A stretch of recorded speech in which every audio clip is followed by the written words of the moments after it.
സേവന മേഖലയ്ക്കും ആരോഗ്യ മേഖലയ്ക്കും പ്രാധാന്യം നൽകി എളവള്ളി പഞ്ചായത്ത് ബജറ്റ് അവതരിപ്പിച്ചു. 31.72 കോടി രൂപ വരവും 31.14 കോടി രൂപ ചെലവും 57.43 ലക്ഷം രൂപ നീക്കിയിരിപ്പുമുള്ള ബജറ്റാണ് വൈസ് പ്രസിഡന്റ് ബിന്ദു പ്രദീപ് അവതരിപ്പിച്ചത്.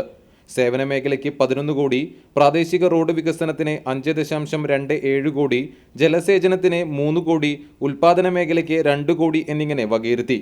പഞ്ചായത്ത് പ്രസിഡന്റ് ജിയോ ഫോക്സ് അധ്യക്ഷത വഹിച്ചു. പ്രവർത്തനങ്ങളും തീർക്കുക, അത് 30 ലക്ഷം വരെയാണെങ്കിൽ 30 ലക്ഷം, 40 ലക്ഷം രൂപയാണ് 40 ലക്ഷം രൂപ നീക്കി വെച്ചുകൊണ്ട് റോഡുകളുടെ പ്രചാരണ പണിയാണ് ഏറ്റെടുത്തിട്ടുള്ളത്. എന്തായാലും മെമ്പർമാർ ഈ ബഡ്ജറ്റിന് എല്ലാവരും പിന്തുണ അർപ്പിച്ച് സംസാരിച്ചതിന് സന്തോഷമുണ്ട്. ആർക്കെങ്കിലും എന്തെങ്കിലും വാർഡിലുള്ള പ്രശ്നങ്ങൾ പരിഹരിക്കാൻ ഈ വർഷത്തെ പദ്ധതി വിഹിതം കൂടി പൂർത്തീകരിക്കുമ്പോൾ സാധ്യമാകും.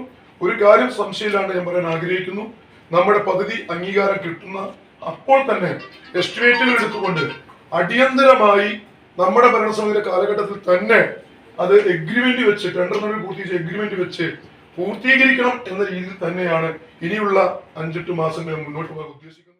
ടി.സി. മോഹനൻ, PM അബു, സനൽ കുന്നത്തുള്ളി, ശ്രീപിത ഷാജി, രാജി മണികണ്ഠൻ, ഷാലി ചന്ദ്രശേഖരൻ, MP ശരത് കുമാർ എന്നിവർ സംസാരിച്ചു.